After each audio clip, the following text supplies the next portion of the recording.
امرالله صالح ته د اشرف غني تازه امر کوم صلاحیتونه ورکړي او امرالله صالح سوای سلام وخت مو په خیر د ولسمشر لمړی مرستیال امرالله صالح وای ولسمشر غني ورته تازه په تازه په ښارونو کې د جرمونو او پیښو د مخنیوي صلاحیت او هدایت ورکړی ښاغلی صالح پر خپل فیسبوک لیکي سر له شنبې څخه به د ولسمشر د امر له مخې په دریو نویو برخو کې په پوره صلاحیت کار پیل کړي چې په وینا د دې دریو محورونو له عملي کولو سره به اوسنی وضعیت بدل شي او خلک به د امنیت د ټینګښت برخه کې د غوره پایلو مستحق وګرځول شي د هغه په وینا په لوی ښارونو کې د جرمونو مخنیوی د ګمرکونو د مالي سیستم شفافیت او ارزونه او په ځانګړې توګه د ولسوالیو په کچه د عوایدو او محلي حکومتدارۍ د پیاوړتیا لپاره کار کول نوې دندې دي امرالله صالح وویل د ځانګړي اهداف په ترلاسه کولو لپاره چې په دې دریو برخو کې باید ترلاسه شي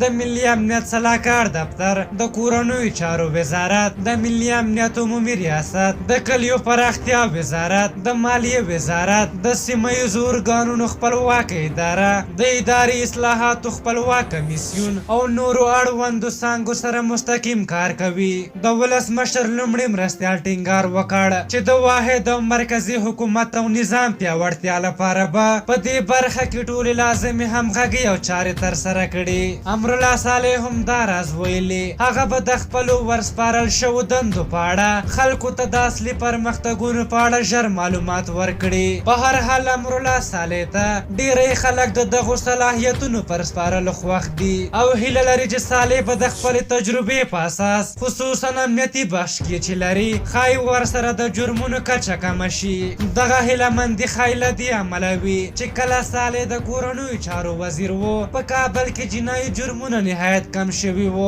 او د کابل او نورو ښارونو امنیت نسبتا ښه شوی و په هر حال تاسو د ولسمشر محمد اشرف غني د دغه پریکړې په هکله څه نظر لرئ خپل نظرونه م راته په کومنټ کې ولیکئ که زموږ ویډیو مو خوښه شوې وي ضروري لایک کړئ تر بلې ویډیو مو په لیو بخښونکي خدای سپارم د الله په امان